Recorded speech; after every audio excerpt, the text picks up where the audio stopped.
Hello Very everyone, good. How are you? My name is How Akshat are you Sharma guys? My और name is आप Akshat देख रहे हैं शर्मा हमारा and D I U S hope L and आपका इग्नू दिन का अच्छा जा रहा हो इंट्रोडक्शन टू और साइकोलॉजी आपका का स्वागत है लेक्चर। WH है। नाउ आज इस आपकी लेक्चर के अंदर टाइम हम टेबल आपका के अकॉर्डिंग पूरा का मेरे पूरा साथ क्लास सिलेबस है, कवर राइट? करेंगे। और साथ ही आज साथ की आप क्लास में जान रहे हो हम कि डी यू सबसे एस पहली एल बात के तो दिस इज एग्जाम शुरू हो रहे हैं जनरल बहुत ही साइकोलॉजी जल्दी, 2. Less This is then a what I month am में। teaching. This is your हमने first lecture with biopsychology me. And So I know cognitive there will be psychology some classes thoughts क्या सितंबर होगा से देनी कैसे शुरू होगा. कर दी थी। Most of you हमारा would पूरा have syllabus joined it cover हो भी because चुका है you and saw now we my are doing the videos on these revision. topics if and you want everything. To join the revision So yeah, batch and get all the anyways, videos, all the video बहुत मजा आने lectures, वाला है all आज की the class में. सबसे worksheets पहली of बात, what we let me have show done you till हम क्या क्या now पढ़ने वाले from हैं. September, तो ठीक you है, can join so our I classes. Will show you the हमारे बैचेस 5,000 रुपीज पर सब्जेक्ट थे, बायोसाइकोलॉजी के लेकिन अब नोट्स आ गए. टोटल एक साथ मिला के only Yes, everything. 3,000 rupees This is में what we both want. Let me share you my biopsychology screen. And cognitive psychology मिल रहा है, which is an awesome deal. तो जल्दी से जाके आप ले सकते हो। You have to All WhatsApp right. On this So number this is and our enjoy schedule this lecture. for general psychology 2.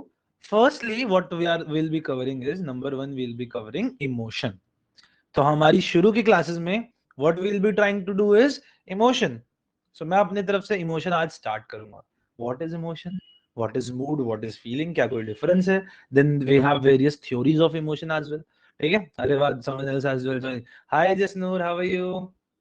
कैसे हो आप Jasnoor? So guys, if you don't know, actually you don't know, Jasnoor was my student in class 12th, I guess. Right. So when she was in class 12, she was my student. And yeah, she scored really good. Now it's towards her CUET PG and she's joining that. So that's really good. Good to see you, Jasnoor. Chalo, she's a very brilliant child, according to me. चलो, तो सबसे पहले we'll be going towards the emotion. क्या होता है emotion? फिर हम देखेंगे motivation. देन हम जाएंगे इंटेलिजेंस पे. व्हाट इज इंटेलिजेंस, ये इंपॉर्टेंट है. थोड़ा थोड़ा सा इंपॉर्टेंट ज्यादा है. पर्सनालिटी अगेन बहुत बड़ा टॉपिक है गाइस. एंड अगेन हम इसको सबको थोड़ा सा एक्सटेंडेड डिटेल्स में पढ़ेंगे, क्योंकि थोड़ा बहुत एनिमस के बारे में क्वेश्चन ज्यादा आते हैं पर्सनालिटी में, तो हम उन पर थोड़ा ज्यादा ध्यान देंगे. Then we'll be doing developmental psychology. इतने सारे लेक्चर्स क्यों हैं? क्योंकि बहुत बड़ा पार्ट है यार डेवलपमेंट. इसमें पूरी सारी थ्योरीज आएंगी, अलग अलग लेवल्स ऑफ डेवलपमेंट आएगी, है ना. तो बहुत बड़ा टॉपिक होने वाला है. फिर उसके बाद हम देखेंगे psychological disorders. Then we'll be looking at the psychological disorders treatments. फिर हम जाएंगे साइकोलॉजिकल टेस्टिंग पे, अलग अलग प्रकार के टेस्ट. थोड़ा सा हम सोशल साइकोलॉजी देखेंगे. ये थोड़ा हो सकता है ऊपर नीचे इंटरचेंज हो जाए, थोड़ा कम हो जाए. देन उसके बाद हम थोड़े से टॉपिक्स करेंगे, important names, important effects in psychology, थोड़ी सी रिवीजन करेंगे एंड उसके बाद मॉक टेस्ट वाला पार्ट आ जाएगा. तो शुरू में हमारा क्या है? Emotion, motivation, intelligence, personality, developmental psychology, psychological basically अब psychology, treatment of the psychology, then psychological testing, social psychology, important names वगैरह. फिर हम ये सब करेंगे. कोई साइकोलॉजी का पार्ट हम छोड़ नहीं रहे. सोशल साइकोलॉजी से वैसे देखो क्वेश्चन आते नहीं है, but even though they have even not mentioned it in the syllabus कि social psychology is there, yet we'll be studying that. ठीक है, चलो, क्योंकि आई फील हो सकता है आ जाए यार, we never know. अब for all the cognitive parts, and when I mean cognitive parts I mean emotion, motivation, intelligence, right? उसके बाद learning, memory, और भी था cognition, problem solving, decision making. ये सबके लिए we have a book for you guys, that अगर आप ले लेते हो तो बहुत अच्छा रहेगा आप लोगों के लिए.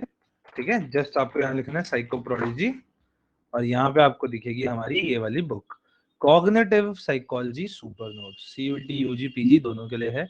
इसमें हमने अच्छी सारी डिटेल में डाल रखा है.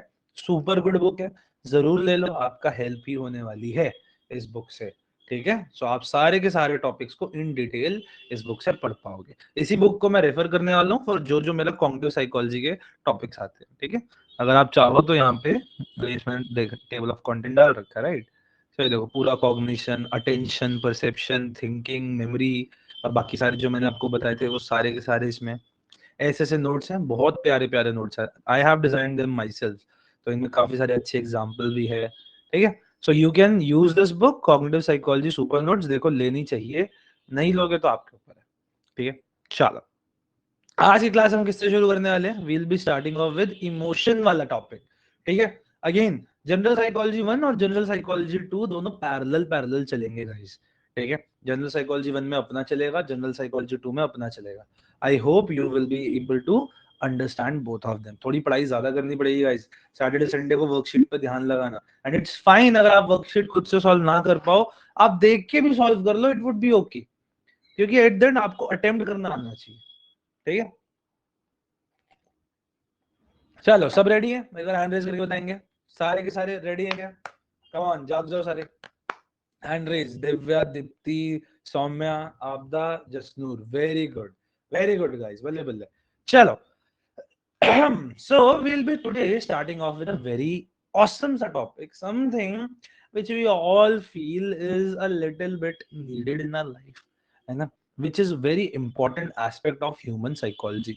साइकोलॉजी को अगर मैं 3 हिस्सों में बेसिकली बांटू, that will be A, B and C of psychology. A stands for affect, B stands for behavior, and C stands for cognition. हमारी साइकोलॉजी में यही 3 बेसिक लेवल्स होते हैं एक इंसान के अंदर. So when I say I am studying you, just now you can raise put your hand down. So when I say I'll be studying you in psychology, there are basically 3 चीजें जो मैं आपकी स्टडी कर सकता हूँ guys. Your cognitions, that is your thoughts, the thoughts, problem solving, memory, decision making, various things. Then मैं आपके behaviors measure कर सकता हूँ, आपके कैसे behavior है, discrimination आपकी measure कर सकता हूँ. And then what we can actually study also is affect, and affects are your emotions. Affects are your emotions. अच्छा, fill in the blanks करेंगे सारे. Suppose मैं ऐसे बैठा हूँ क्लास में, ठीक है. एक्चुअली ये तो हटा देना चाहिए, दिस विल मेक, हाँ मैं ऐसे बैठा हूँ.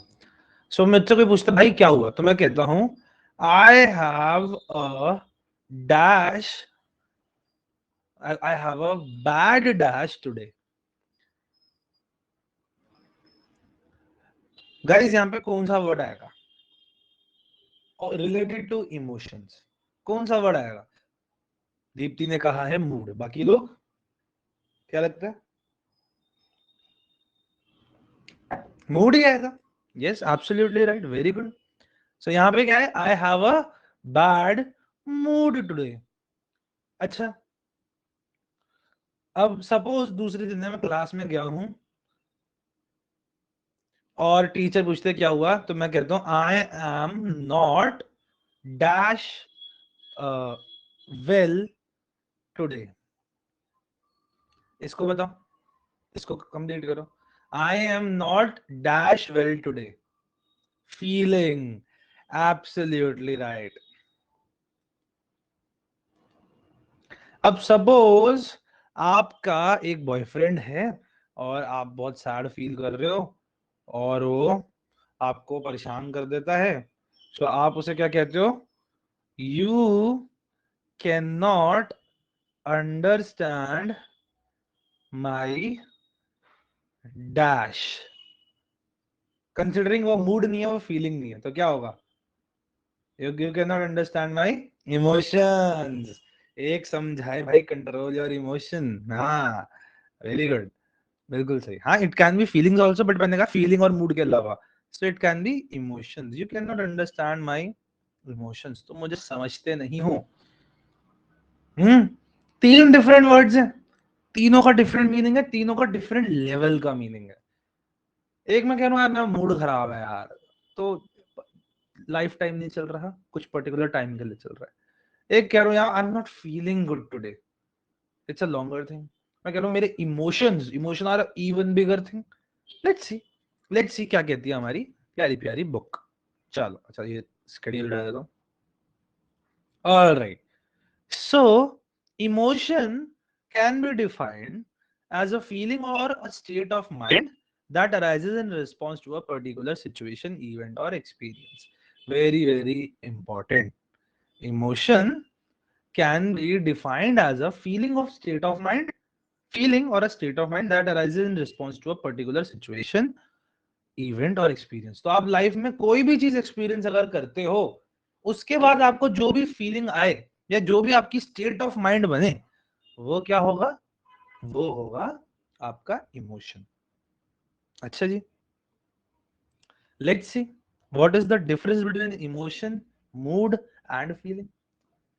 इमोशन क्या है भाई? जब भी मेरी लाइफ में कुछ भी हो रहा है, जैसे मैं सड़क पे चल रहा था और मेरे ऊपर किसी ने कीचड़ फेंक दिया, तो आई एम फीलिंग समथिंग। अब point is what is even feeling, वो भी समझते हैं भाई। ठीक है, चलो नंबर 1 सबसे पहले आएंगे इमोशन पे। So emotion refers to a specific, relatively intense mental and physiological response to a particular event, situation or stimulus. Very, very important. Emotion क्या है? एक specific and intense mental और physiological response है. Very, very important. Mental plus physiological. Can someone tell me why it is physiological? खुद सोचो. Why is it physiological? क्योंकि जब भी हम कोई इमोशन फील करते हैं, अलग अलग प्रकार के हमारे अंदर बॉडीली चेंजेस होते हैं। सो इमोशंस कैसे होते हैं हमारे? सबसे पहले तो रिलेटिवली इंटेंस। रिलेटिवली इंटेंस किससे? मूड और फीलिंग से।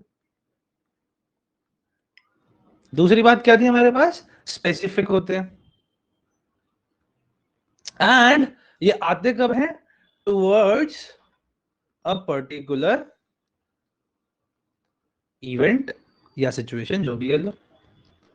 And it is a mental plus physiological response. Physiological मतलब बॉडी का रिस्पॉन्स। आप रोते हो, आप हंसते हो, आपकी हार्ट बीट तेज होती है, आपकी हार्ट बीट लो होती है, आप को पेट में दर्द होता है जब एंजाइटी होती है, आपको जब गुस्सा आता है तो आपको हाथ कांपते हैं, पसीने आते हैं, घबराहट होती है। All of these are physiological response. चलो भाई, बिल्कुल सही। आगे देखते हैं। अब it is a more temporary and immediate experience that can be characterized by specific emotions like happiness, sadness, anger, fear, etc. So ये क्या है? This is a immediate experience. Very very important. ये एक immediate experience है guys. तो जो भी आपने किसी चीज की तरफ एक्सपीरियंस किया इमीडिएटली, खुशी हुई, गुस्सा आया, जो भी हुआ, दैट इज योर इमोशन। ठीक है, दैट इज योर इमोशन। कौन से इमोशंस हो सकते हैं? तो जो कि हंस यानी इमोशन, मैं हंसदा रहा, है ना। इमोशन में, अरे इमोशन में क्या क्या आते हैं? आपकी हैप्पीनेस, सैड, एंग्री, जॉयफुल, और क्या क्या है? और क्या हो सकता है गाइस इमोशंस में? थोड़ा सा एग्जांपल दो। और क्या हो सकता है? Happy, sad, joyful, Fear. Fearful, बिल्कुल सही। और बताओ। Surprised. सरप्राइज। अच्छा, interestingly, do you feel frustrated? बिल्कुल सही, बिल्कुल सही। Disgusted, disgusted, frustrated. वैसे frustration is a different thing, तो हम यहाँ पे डालना नहीं चाहिए। Frustration is a different thing, आप जानते होंगे फ्रस्ट्रेशन एग्रेशन थ्योरी। पर चलो, हो सकता है इमोशन का पार्ट हो, पर मैं उसको भी डाल देना। अच्छा एक बात बताओ गाइस, आपके आप सड़क पे जा रहे थे and then you saw something very weird on सड़क। सपोज आप सड़क पे चल रहे थे और आपने देखा, क्या वियर्ड देखा? आपने देखा एक छोटा सा थर्ड क्लास का बच्चा या फिफ्थ क्लास का बच्चा सिगरेट स्मोक कर रहा है। सो आप सडनली सरप्राइज फील करते हो, आप डिसगस्टेड फील करते हो। तो दैट्स अ इमीडिएट रिस्पॉन्स। जो भी स्टिमुलाई आया उसकी तरफ आपने एक इमीडिएट रिस्पॉन्स दिया, that is emotion. Emotions are often triggered by specific events that can have a clear cause or object. बिल्कुल सही। इमोशंस के पीछे एक क्लियर आपका स्टिमुलाई होता है। ठीक है जी, टुवर्ड्स अ पर्टिकुलर इवेंट का मतलब यही है कि आपका एक क्लियर स्टिमुलाई है इन एन इमोशन। और अगेन इमोशन की दूसरी बात क्या है? Emotion comes towards an event. दूसरी बात, it is immediate. Number 3, it is mental plus physiological response. सबसे पहले आपका क्या आता है? एक इमोशन आता है। Then we come towards the another thing which we call as mood. अच्छा बाय द वे यार, आज मैंने ये यूज कर लिया कॉग्निटिव साइकोलॉजी वाला, तो DUSL काट के यहाँ लिख देता हूँ CUTPG। ये वाली टेम्पलेट भी बना लूंगा मैं। so don't mind. अब आते हैं हम अगले पे, that is mood. What is a mood? Mood, on the other hand, is a more general and long-lasting emotional state that is not necessarily tied to a specific event or stimulus. कौन-कौन इस बात को agree करता है? कौन-कौन इस बात को अग्री करता है कि यार मूड ना थोड़ी ज्यादा जनरल होती है और जरूरी नहीं है कि लाइफ में बहुत ज्यादा कुछ करंटली इमीडिएटली बुरा हुआ हो तभी मेरा मूड खराब है. एक बहुत डिस्टेंट चीज की वजह से भी मेरा मूड खराब हो सकता है. क्या ये बात सच है? I do feel so. It is true. It is a very longer lasting. ठीक है, it is longer lasting as well as more general है. इमोशन क्या है? एक इवेंट की तरफ ही है, लेकिन आपका मूड मल्टीपल चीजों से खराब होता है. अब इंटरेस्टिंग चीज देखो, it refers to a pervasive and sustained emotional tone और background feeling that can persist over hours, days और इवन लॉन्गर. बिल्कुल सही. सो बेसिकली क्या है, this is a base level of your, मैं कहूंगा background of emotions. This is a base level. ठीक है, आप इस समय कैसा फील कर रहे हो? आपको यार मेरा आज मूड खराब है, इसका मतलब क्या? आप सुबह से शाम तक लो फील कर रहे हो, आपका खराब मूड है, बैड मूड है, चिड़चिड़ा फील कर रहे हो, है ना. कई बार क्या होता है, बहुत सारी चीजें हो जाती है, सुबह लेट हो गए, टीचर ने डांट दिया, आपका मूड एकदम लो हो जाता है. तो दैट्स अ मूड. मूड क्यों कह रहा हूँ? It is longer lasting, it is more general. ये सिर्फ एक चीज के साथ नहीं है. ठीक है, just a second guys.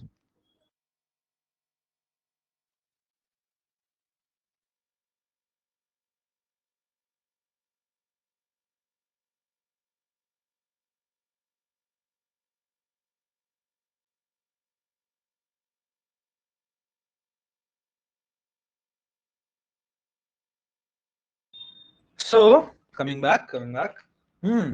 Mood क्या है? It is longer level. Moods are less specific than emotion. Very, very important. And are typically described using broader terms like happy, sad, calm, anxious. ये क्या है? ये तो सेम बात हो गई, पर मैं बताता हूँ. I am very calm today. Moods are influenced by various factors such as personal temperament, overall well-being, and life circumstance. Very, very important. तो अगर मैं देखूं तो क्या होगा? If this is an emotion,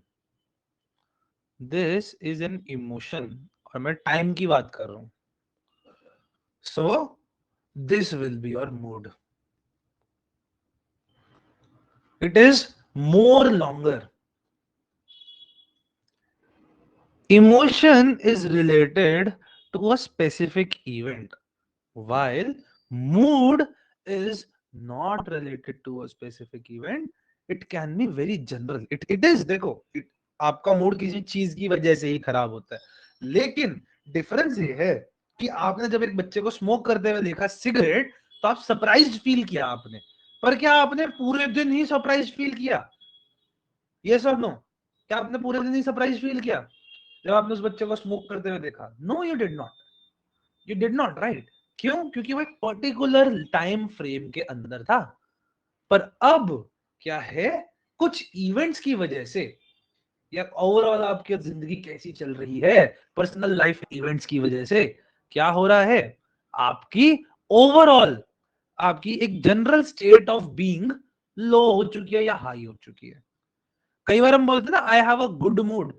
तो can anyone explain me when you have a good mood, आपका कैसे, आप कैसे से एक्ट करते हो? If I ask, suppose Deepti, जब आपका गुड मूड होता है तो आप कैसे से एक्ट करते हो होल डे? जो भी अगर मैं कोई काम कर रही होती तो वो अच्छे से होता है, फ्रस्ट्रेशन नहीं रहती है. और तो दूसरों से बात कर रहे थे तब वो मतलब मैं समझी नहीं. मतलब जैसे दूसरों से इंटरेक्ट करो, मैं कहा और दीप्ति क्या हाल चाल, तो आप रिप्लाई बैक कैसे करते हो? हाँ, बहुत ही एक्साइटमेंट के साथ, बहुत एक्साइटमेंट के साथ, राइट. एक अच्छा दिन जाता, अरे मैं तो खुश हूँ, और बताओ भाई क्या हाल चाल है? मैं भी बढ़िया हूँ. अच्छा चल कैंडी चलते, कुछ खा के आएंगे. ये क्या है? मेरा ओवरऑल मूड अच्छा है. ये हम टीचर्स के साथ करते गाइस. यार आज तो मैम का मूड खराब है.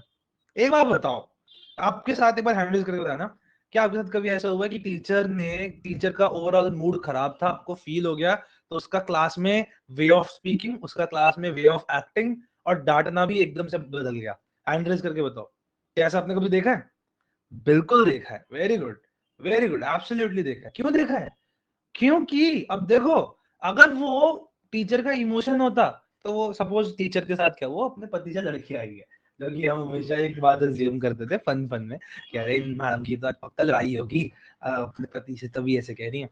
अब देखो, अगर लड़ाई हुई होती सिर्फ पति से और वो एक इमोशन होता तो वो घर तक ही सीमित रहता, यहाँ पे आके मैम ठीक हो जाती। लेकिन it was ma'am's mood which was more general in life and it got kharab due to some personal reasons, right? It got kharab due to some personal reasons and now it is longer lasting in a day. It can last for hours, it can last for a day, even it can last for weeks. So aapka mood is longer in time, it is more general, it's not specific, it's more general. It is not related to one specific event, although it can occur due to an event, but it is basically आप अपने life में हर एक event के अंदर फिर वैसे ही act करते हो। तो सपोज मेरा लो मूड है तो मैं आपसे कैसे बात करूंगा? हाँ guys, so yes we will talk about this lecture. So हाँ, सपोज आप में से किसी ने कोई गलती कर दी तो मैं कहूंगा अरे सौम्य आप ऐसे क्यों कर रहे हो यार, आपको समझ नहीं आता क्या? So what is this?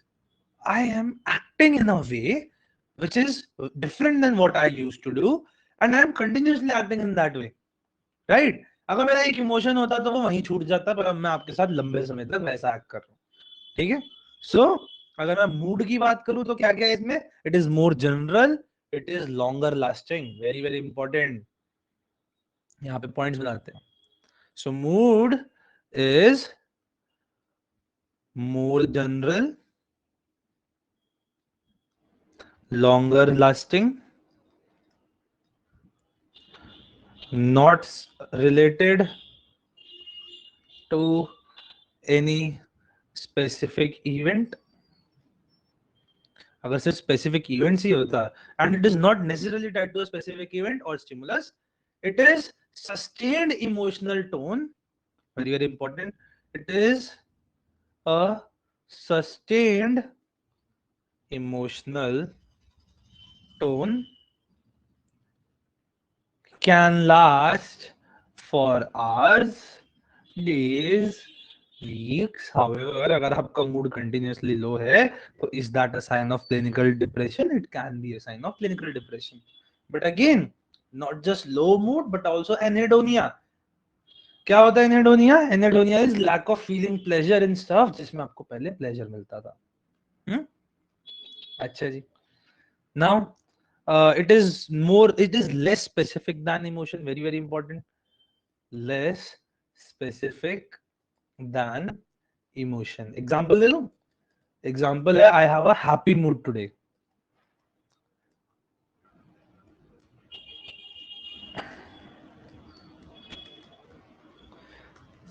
I have a bad mood today. So when I'm saying bad mood today, it can be sad, it can be also frustrated and irritated. Your mood can be irritated as well, right? It can definitely be। क्या मेरा mood बड़ा खराब है, रहने दे यार, तुमसे बात क्यों कर रहा है, पागल है क्या? You know, this happened with me.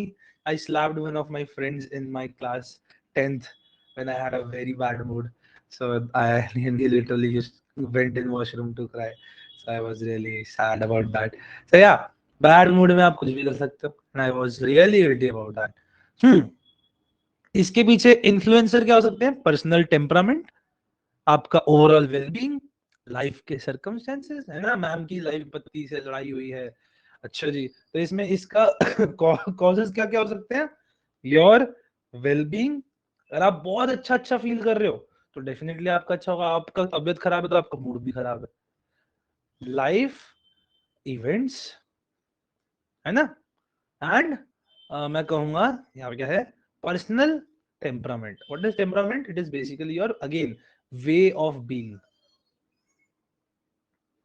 चलो भाई, ये सारी बात है। So emotion is more specific, it is related to one particular event और उसी के साथ खत्म हो जाता है। पर मूड इज लॉन्गर लास्टिंग, ज्यादा जनरल होता है, it is not related, not really related to any specific event, it can be influenced by your wellbeing, life के events, personal temperament. Less specific होता है, ज्यादा समय के लिए रहता है, सस्टेन्ड होता है। ठीक है, तो आपका एक लंबे समय तक एक सेम तरीके से वे ऑफ फीलिंग या आपका way of having an emotional state, उसको हम क्या कहते हैं, मूड कहते हैं।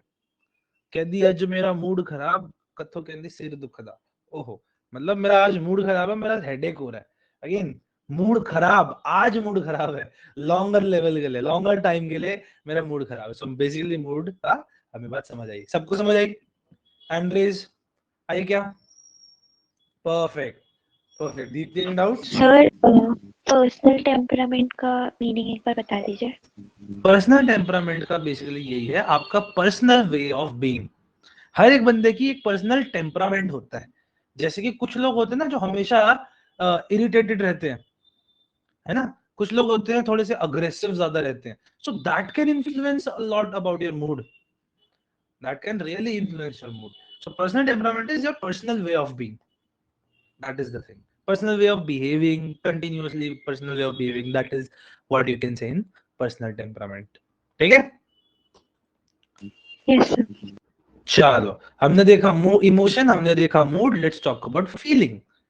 अब feeling is a subjective experience of an emotion और मूड। वेरी वेरी इंपॉर्टेंट, ये आपका सब्जेक्टिव एक्सपीरियंस है एक इमोशन और मूड का। क्या मतलब इसका? It is the conscious, sorry, it is the conscious awareness and perception of an emotional or mood related state. Feeling can be described as the personal and individual experience of emotions and mood. For example, feeling happy, feeling sad, feeling anxious, etc. Feelings are more subjective and can vary between individuals in how they interpret and experience their emotions and mood. Very, very important. Very, very important. Let me show you how. Let me show you how. चलो, इसको थोड़ा सा erase करता हूँ guys, पुराना लिखा हुआ है। सो बेसिकली फीलिंग क्या है? फीलिंग आपकी subjective interpretation of your emotion और मूड है। तो सबसे पहले तो यही लिख लो आप कि feeling is the subjective interpretation of your mood और इमोशन। ठीक है, चलो, प्लेंटी सफाई for today. So what is feeling? Feeling is your subjective interpretation of your mood और इमोशन। क्या है ये फीलिंग? फीलिंग आपकी सब्जेक्टिव इंटरप्रिटेशन है। Number 2, subjective interpretation of your mood और इमोशन। यहां पे इंपॉर्टेंट चीज देखिए, it is subjective and can vary between individual how they interpret and experience their emotional mood. So feeling guides how we interpret and experience our moods and emotions. So, for example, अच्छा example देते हैं। आपने again वो एक suppose आपने एक बच्चा देखा जो स्मोक कर रहा था, ठीक है? सो आपका उस समय सपोज इमोशन क्या आया? लेट्स सपोज आपका इमोशन आया आप सरप्राइज्ड हो, ठीक है?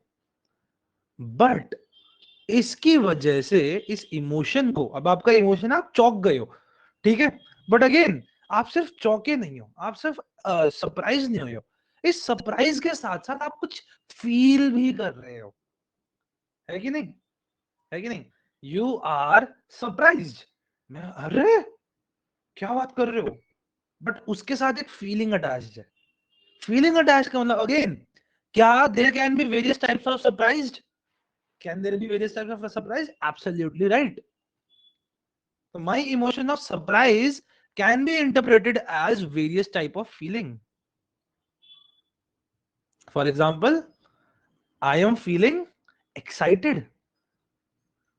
I am feeling disgusted. Spelling गलत लिख रहा हूँ, disgusted. I am feeling surprise के साथ आप और क्या कर सकते हो? Startled. आई एम, मतलब मैं चौंक गया एकदम से, ओ ये क्या हुआ, I am feeling confused, you weren't expecting a guy to propose to you, and you are surprised now. So आपका emotion है, you are surprised, but you are feeling confused. Also, you can be embarrassed also. You can feel embarrassed. So आपका emotion जो है, deeper emotion, वो ये आप surprise हो गए. But उसके साथ बहुत कुछ हो सकता है. For example, आपके दोस्त ने आपको बताया, भाई देखो मैं बताता हूँ एक इंटरेस्टिंग चीज, हमने तेरे लिए प्लान की है एक गोवा की ट्रिप. सो आपका इमोशन है, आप सरप्राइज हो. बट गाइस, आप इनमें से क्या फील करोगे? If I ask Divya, what would you feel out of these? Will you feel excited, disgusted, startled, confused, embarrassed? What would you feel? Excited. Excited कि भाई गोवा जा रहे हैं, Goa is on. But suppose आपके साथ क्या होता है, आपको कोई बताए कि अरे यार तेरे को पता है वो लड़का, वो जो लड़का है ना, वो एक्चुअली जेल चला गया, उसने बेसिकली एक लड़की को हरास कर दिया था. सो आप the your emotion is your surprise, है ना, हमारे है निकलता है, पर वो है की फीलिंग क्या होगी according to you? Disgusted. Disgusted. यार Disgusted. कैसा इंसान है यार ये, what the hell, how can he, है ना? So your feeling is disgusted. So isn't there a subjective interpretation of your emotion? Absolutely right. Also, if I ask about your mood, again थोड़ी सफाई की जरूरत है यहाँ पे, तो मैं सफाई करता हूँ. सॉरी, नेक्स्ट टाइम यार मैं ढंग से बना के ले आऊंगा. थोड़ा सा जल्दी में था आज, तो हमारे पास पुराने वाले नोट्स को मैंने उठा लिया, but that's fine. It won't hamper your learning at the end of the day. चलो, if I talk about your mood, so my mood can be low, but can there be various feelings attached to it? Absolutely right. There can be various feelings attached to it. क्या क्या feelings हो सकती है attached, guys? आप बहुत low feel कर रहे हो सकता है you are feeling cheated, कि आपके दोस्त ने आपके साथ धोखा कर दिया. You are feeling betrayed. You are feeling again embarrassed. You are feeling और क्या फील कर सकते हो जब सपोज आप लो फील कर रहे हो? You can feel frustrated as well. बताओ. Anxious. हाँ बिल्कुल सही. You can feel anxious as well. You can even Guilty. Feel guilty. बहुत सही. आप लो फील कर रहे हो पर आपको किसी चीज का गिल्ट है, यार I shouldn't have done that यार. डिप्रेस्ड. यस. वैसे देखो डिप्रेशन नहीं बोलेंगे, क्योंकि डिप्रेशन की हम डेफिनेशन ये कहेंगे आई have a low mood, right? So that won't be a very good definition, but yes, good attempt on it. So feeling of a mood can be there, and there can be various feelings, because there are your subjective experiences of your mood and your emotion. Easy था? I hope easy रहा. तो हम देखते क्या क्या हमने करा. हमने देखा इमोशन क्या होता है, स्पेसिफिक होता है. अरे कहाँ भाग रहा है भाई? इमोशन क्या होता है, स्पेसिफिक होता है, एक पर्टिकुलर इवेंट की तरफ होता है, और उस इवेंट के साथ ही खत्म भी हो जाता है. लेकिन उस इवेंट के बाद जो बड़े लेवल पे आप रहोगे, सपोज आप लॉन्गर समय के लिए कुछ फील कर रहे हो, नॉट फील, बट लॉन्गर समय के लिए आपकी जो एक इमोशनल स्टेट है वो क्या हो जाएगी, वो आपका मूड होगा. लंबे समय के लिए you are feeling not happy, you are feeling a low mood, you are feeling a bad mood. That is all a longer lasting way thing, sustained emotional state है आपकी. ठीक है. Then we talk about feeling. तो feeling is how you interpret your mood and emotion. So your emotion can be suppose surprise, your emotion can be suppose sad. आपका emotion है आप sad हो, पर आपकी फीलिंग्स बहुत सारी हो सकती हैं. आप उस सैडनेस को कैसे इंटरप्रेट कर रहे हो? आप सैड हो क्योंकि आपके सपोज आपके पार्टनर ने आपको आपके बर्थडे पे टाइम से विश नहीं किया. पर तो you can feel bad about it, you can feel cheated about it, you can feel confuse, you can feel betrayed, you can feel कि कैसा इंसान है ये, मेरा बर्थडे भूल गया, है ना? So your feeling is your subjective interpretation of your mood as well as your emotion. समझ में आया गाइस? क्लियर है? क्लियर है क्या? क्लियर है? बताओ. हैंड रेज कर देगा, करो अपने आप ही. परफेक्ट. Any doubts? कोई डाउट है तो अभी पूछ सकते हो. Any doubts? No, no doubts. Perfect, perfect. बहुत चंगा यार. Now we'll move ahead. Emotion and the body. क्या हमारी इमोशन की वजह से हमारी बॉडी पे कुछ असर होता है? बिल्कुल, क्योंकि ये हमने इमोशन में ही पढ़ा कि emotion is a mental plus physiological response. It's a psycho response या psychological and physiological response, both. हाँ जी दीप्ति जी बताइए. Sir thanks. अच्छा अच्छा, हैंड ऐसे रेज लगेगा. गाइस हैंड डाउन भी कर लिया करो, मेरे को थोड़ी कंफ्यूजन जाती है. कोई दिक्कत नहीं, चलो. अरे आई होप रिकॉर्डिंग आ जाए भाई. गाइस वो स्टार्ट वाली क्लास की आपकी रिकॉर्डिंग नहीं हो पाई थी. आई होप आप लोगों ने चेक करी हो, और उसके पीछे एक रीजन हो गया कि when I went out of the room वो रिकॉर्डिंग ऑलरेडी अपने आप पॉज हो गई. So really sorry for that. That was kind of कि मैं हर एक उसमें मैं भी एक को टीचर हूँ, ठीक है. सो जब मैं चला गया तो आपको लगा कि रिकॉर्डिंग शुड बी स्टॉप्ड क्योंकि टीचर नहीं है. So it did not continue. So I am really sorry. Next class जब भी मैम के साथ होगी आपकी, वील कंटिन्यू दैट. आपकी जो नेक्स्ट क्लास है स्टैट्स की वो मैं ले रहा हूँ, ठीक है. और हम उससे पढ़ेंगे research design, my favourite thing, how to do research. और अब तो एमए में आके यार हम रिसर्च ही रिसर्च कर रहे हैं. आप लोग अपने प्रैक्टिकल्स करते हो, आप ये देखो, आप हमारे हर प्रैक्टिकल में हमें हर एक में एक रिसर्च करनी है. So we have 4 subjects, we have 4 research in this semester. We'll be having 7 researches next semester, then 8 researches next semester. Yeah, life is hard when you do MA from DU, but it's a very amazing life.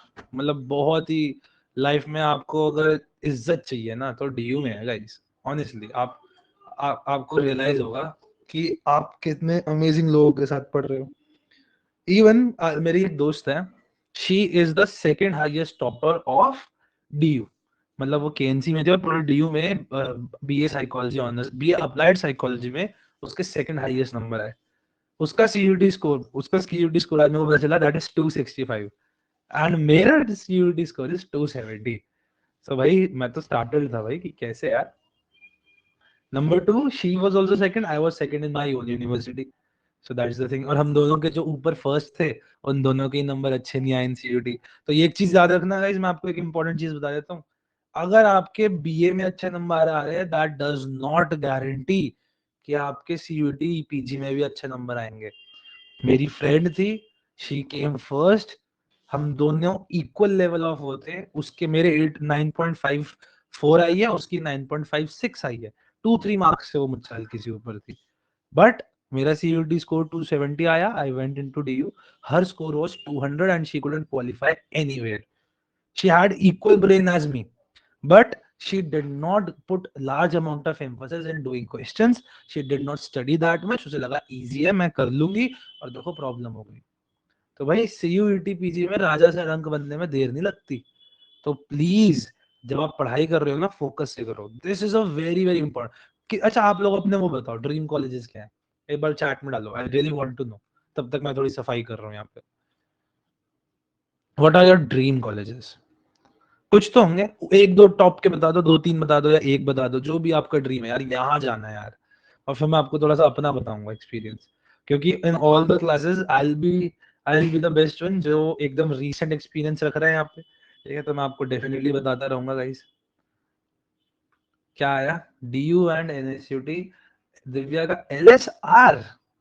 Divya this is CUT PG, LSR में तो है भी नहीं. पहली बात ये आप लोग बोलो बोलो दिव्या बोलो. सीयूईटी में ही तो सारे DU के कॉलेजेस आ जाते हैं. सारे नहीं होते. अभी तुम लोगों को कुछ नहीं पता. आउटफिट चाहिए मुझे. Should I orient you guys about this right now? एक बार हैंड रेज करके बताओ कि DU के अंदर कौन से आते हैं, क्योंकि आप लोगों को बिल्कुल नहीं पता. छोटा सा बता देता हूँ guys. I'll stop presenting. So DU के अंदर there are 2 courses of MA psychology, ठीक है. That is MA psychology and MA applied psychology, ठीक है. अब MA psychology is only in North Campus and MA applied psychology is in South Campus, ठीक है. Total MA psychology के 4 colleges हैं, जिसमें आता है Zakir Hussain, Daulat Ram college, I guess Kirori Mal है ऐसे, या केन कुछ तो है, और एक चौथा भी है. इनमें से 3 आर गर्ल्स के, ठीक है. Yes, Soumya, बिल्कुल. But you do have NSUT. I'll be telling you all about NSUT and all, guys. क्योंकि NSUT मैंने एडमिशन लिया था और मैंने हटा लिया था, वो भी बताऊंगा. तो इम्पोर्टेंट चीज है, आप किसी में भी एडमिशन लो, पढ़ते हम सब एक जगह पे. सो अगर आपने लिया एमए साइकोलॉजी, तो आप चाहे डीआरसी के हो, चाहे आप डिपार्टमेंट ऑफ साइकोलॉजी मेरी तरह डिपार्टमेंट ऑफ साइकोलॉजी के हो, या आपके कमला नेहरू या के जो भी है, मतलब एक जाकिर हुसैन भी है, अगर उसके बच्चे हो, तो हम सब एक जगह पे पढ़ते हैं. सिमिलरली जो एमए अप्लाइड साइकोलॉजी वाले बच्चे हैं, चाहे वो किसी भी कॉलेज में हो, जो कि 3-4 कॉलेजेस ही हैं, सब में नहीं है, आप सब एक जगह पे ही पढ़ते हो. Interestingly, you know what is the best option for you in the whole CSAS, in the whole DU, the department? DR से वाले बच्चे की फीस मैं बताता हूँ आपको, 38,000 रुपीज पर सेमेस्टर है डीआर से. गेस मेरी कितनी है पर सेमेस्टर की? गेस करो, एक बार चैट में डालो, मेरी कितनी फीस है पर सेमेस्टर, क्या लगता है? Because I am in department of psychology. लड़कों के पास बस 2 ही ऑप्शन थे, Zakir Hussain and department of psychology. मेरी fees is 7,000 rupees per year. So that is less than 600-500 रुपए के आसपास है per year. That is way less. तो आपको कितना बड़ा फायदा होता है अगर आपका डिपार्टमेंट में होता है. एट द एंड कोई फर्क नहीं पड़ता, उल्टा प्रॉब्लम्स होती है. अगर आपका कॉलेज के अंदर नंबर आता है ना, आपको धक्के खाने पड़ते हैं. आई कार्ड बनवाना है, कॉलेज जाना पड़ेगा. आपको लाइब्रेरी कार्ड बनवाना है, कॉलेज जाना पड़ेगा. कोई भी चीज इश्यू करानी है, कॉलेज जाना पड़ेगा. जब पेपर्स होते हैं उनके साइन कराने, कॉलेज जाना पड़ेगा. तो सबसे बेस्ट ऑप्शन होता है डिपार्टमेंट में ही आपका एडमिशन हो जाए. और department is the most esteemed one, most prestigious thing है. आपका डिपार्टमेंट में ही हो गया, क्योंकि आप पढ़ भी डिपार्टमेंट में रहे हो, तो आपके पास थोड़ी ज्यादा पावर्स भी होती है वहाँ पे कुछ, कि हम तो डिपार्टमेंट वाले ही हैं, हमारे को कहीं जाने की जरूरत नहीं है, कुछ समथिंग लाइक दैट. ठीक है. सो अगर आपका department of psychology north campus या department of psychology south campus होता है, तो दैट्स द बेस्ट वन. आपकी फीस मिनिमल रहेगी. जाकिर हुसैन की भी 22-25 हजार है, बताओ. कुछ एक की है जो 12-13 हजार है. So I am very very happy कि भाई मेरा सीधा डिपार्टमेंट ऑफ साइकोलॉजी में हुआ. चलो, coming ahead, let's talk about emotion and the body. ठीक है. क्या है, और भी बहुत सी चीजें हैं कि एमए अप्लाइड साइकोलॉजी में क्या फायदा है, कहाँ पे आपको क्लिनिकल साइकोलॉजी स्पेशलाइजेशन है, कहाँ पे नहीं है. बहुत कुछ है गाइस, बहुत सब कुछ बताऊंगा आपको. ठीक है. चलो, अब बिल्कुल जब भी आप कोई इमोशन फील करते हो, आपकी बॉडी का एक इंपॉर्टेंट सिस्टम है जो टर्न ऑन हो जाता है, जिसको हम क्या कहते हैं, जिसको हम कहते हैं fight versus flight stimulus response. Fight versus flight stimulus response. एक इंपॉर्टेंट इसमें चीज डाल लो, जो मैं आगे भूल ना जाऊं, तो मैं आपको वही बता रहा हूं. This is important for CUET PG. This has been evolved to another system. कोई मेरे को बता सकता है वो कौन सा सिस्टम है? It's called FFF system. क्या सिस्टम है ये? Anyone who knows? Sir can you also tell about NSUT? I will. लंबी टाइम में हर एक के बारे में बताऊंगा, डोंट वरी. एनएसयूटी के भी मेरे फ्रेंड्स बहुत सारे हैं. FFF system is fight versus flight versus freeze system. ये बहुत इंपॉर्टेंट है गाइस. तो अगर आपके पास सीयूईटी पीजी के अंदर क्वेश्चन आता है कि which system is responsible for us, for our biological response towards the ये चीज, तो आपके लिए अगर 2 ऑप्शन है, फाइट वर्सेस फ्लाइट रिस्पॉन्स या fight flight versus freeze system, तो फाइट फ्लाइट और फ्रीज सिस्टम. मतलब पता है क्या है? फाइट वर्सेस फ्लाइट कहता था कि या तो करो या मरो. आपके सामने भालू आ गया, आप 2 चीजें कर सकते हो. तो आप भालू से लड़ सकते हो, या फिर आप भालू से दूर भाग सकते हो. आपकी आपकी गर्लफ्रेंड ने आपको गुस्सा कर दिया, आप 2 चीजें कर सकते हो. आप या तो फाइट करो कि ऐसे कैसे कह दिया तुमने, या फिर आप फ्लाइट करो कि अरे यार कोई नहीं, चलो बाद में बात करेंगे. एक और चीज होती है, दैट इज फ्रीज. कुछ लोग ऐसे, कभी कभी आपके साथ ऐसा होता है कि you simply become blank. You don't know what to do, you don't know what to say. That is a fight flight freeze system. You freeze up, you don't know what to do, so you are just there but you're not mentally there. So that becomes an interesting चीज. ठीक है. चलो भाई, तो fight flight versus freeze system. चलो भाई, the physiological basis of emotion refers to the underlying physiological process and changes that occur in the body in response to emotional experiences. Number 1 क्या होता है आपका फाइट वर्सेस फ्लाइट रिस्पॉन्स आ जाता है। Fight versus flight response में guys कौन सा हमारा सिस्टम है हमारा इसके अंदर तो सबसे पहली बात तो एड्रीनल ग्लैंड का काम है इसमें।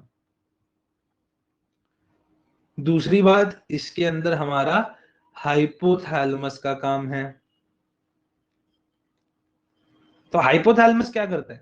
हाइपोथैलेमस दो जगहों पे सिग्नल भेजता है। जब भी पता चलता है ना कि कोई स्टिमुलस आ गया सामने जिससे या तो फाइट करनी पड़ेगी या फ्लाइट करनी पड़ेगी, तो हाइपोथैलेमस सबसे पहले कहां सिग्नल भेजता है? सबसे पहले भेजता है एड्रीनल ग्लैंड पे सिग्नल भेजता है। और एड्रीनल ग्लैंड से कौन से वो निकलवाता है? Epinephrine and norepinephrine. ये वाला जो पार्ट है ना, एपिनेफ्रिन नॉरएपिनेफ्रिन क्या होते हैं ये आपको सबसे अच्छे से कौन एक्सप्लेन करेगा? ये आपको अमोला मैम एक्सप्लेन करेगी बायोसाइकोलॉजी वाले टाइम में। ठीक है, बहुत इंपॉर्टेंट है गाइस, बायोसाइकोलॉजी का ध्यान बिल्कुल मत भटकाना। तो ये हाइपोथैलेमस एक तरफ इसको करता है, एपिनेफ्रिन नॉरएपिनेफ्रिन आते हैं, ये कौन सा कर देते हैं हमारा system start? Sympathetic nervous system की वजह से ये होता है।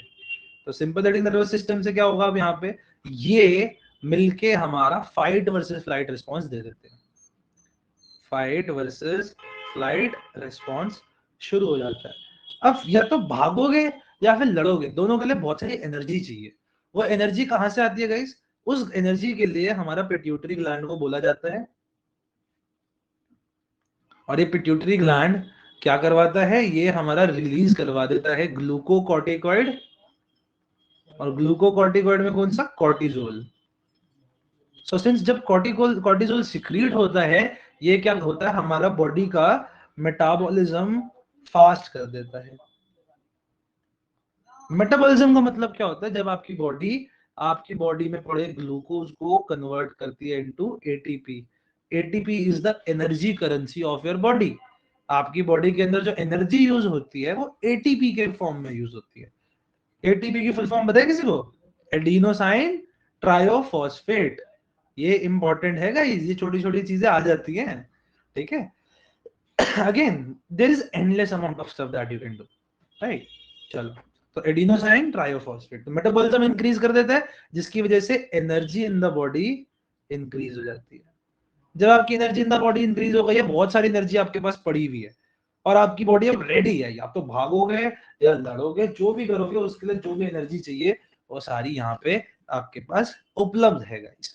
ठीक है, सो ये आपको ऑटोनॉमिक नर्वस सिस्टम जिसके अंदर सिंपैथेटिक नर्वस सिस्टम आता है, वो दोनों चीजें आ जाती है। ठीक है, अब उसके बाद आपको पता है जब सपोज लड़ाई हो गई या लड़ाई नहीं भी हुई तो पैरासिम्पैथेटिक नर्वस सिस्टम शुरू हो जाएगा जो कि ऑपोजिट काम करेगा। ब्रेन एक्टिविटी पे आते हैं। जब आपके इमोशंस हैं तो आपके बहुत सारे न्यूरोट्रांसमीटर्स भी तो रिलीज हो रहे हैं। ठीक है, इमोशन के लिए कौन सा सिस्टम है हमारे ब्रेन का गाइस? अगेन जब आप बायोसाइकोलॉजी पढ़ोगे तो आपको एक बड़े इंटरेस्टिंग उसके बारे में पता चलेगा। इमोशन हमारे बॉडी के अंदर लिम्बिक सिस्टम कंट्रोल करता है।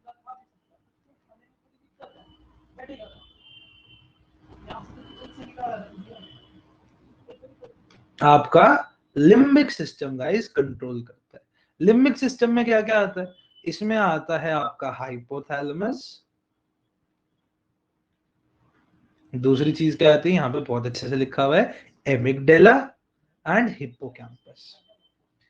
एमिगडेला का पता है क्या काम होता है? ये हमारे फियर और सेक्सुअल अराउजल जैसे रिस्पॉन्सेस को प्रोवाइड करता है। हिप्पोकैम्पस जिसका काफी सारा काम हमारी शॉर्ट टर्म मेमोरी को लॉन्ग टर्म मेमोरी के कन्वर्जन में भी है, वो हमारे इसका भी पार्ट होता है, और भी बहुत सारे पार्ट्स होते हैं, but that is something MA level का, that's not what you have to think. तो प्री फ्रंटल ऑर्बिटोफ्रंटल कॉर्टेक्स पता नहीं क्या क्या है भाई हमारे पास, वो सारी चीज आपको नहीं पता होनी चाहिए। मेनली आपको ये पता होना चाहिए कि लिम्बिक सिस्टम क्या होता है। ये तीनों मिलके हमारी बॉडी के अंदर हमारे अंदर मोस्ट ऑफ द इमोशंस को कंट्रोल करते हैं। ऑल्सो हमारी ब्रेन में ना कभी भी कोई भी चीज एक जगह पे नहीं होती। अगर मैं कहूँ limbic system is for emotion, it is majorly for emotion. So major processes of your brain of the emotion occur in these three areas, but that does not mean सिर्फ इनमें ही होते हैं।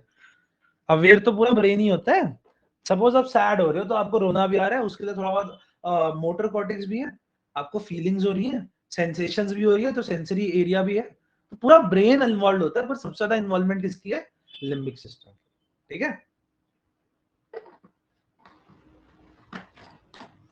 चलो भाई आगे बढ़ते हैं। देन हम कहते हैं न्यूरोट्रांसमीटर्स कौन से? Serotonin, dopamine, norepinephrine are involved in regulating emotion and emotional response. ठीक है, एक होता है मूड स्टेबलाइजर और एक होता है आपका हैप्पीनेस हार्मोन। कौन सा हैप्पीनेस हार्मोन होता है, मैं बता सकता है? इज इट सेरोटोनिन और इज इट डोपामिन? किसी को पता है? किसी को नहीं पता?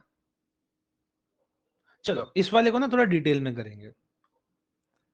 Let's put it for the next class, क्योंकि टाइम ज्यादा है नहीं। आई have a next class also, class 12th का बैच पढ़ाना है, तो इसको होमवर्क में डालते हैं। होमवर्क आपका है फंक्शंस ऑफ सेरोटोनिन, डोपामिन, एक और तीसरा होता है एंडोर्फिन्स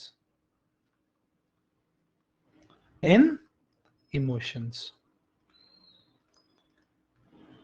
पता लगाते हैं कौन सा हार्मोन क्या काम करता है।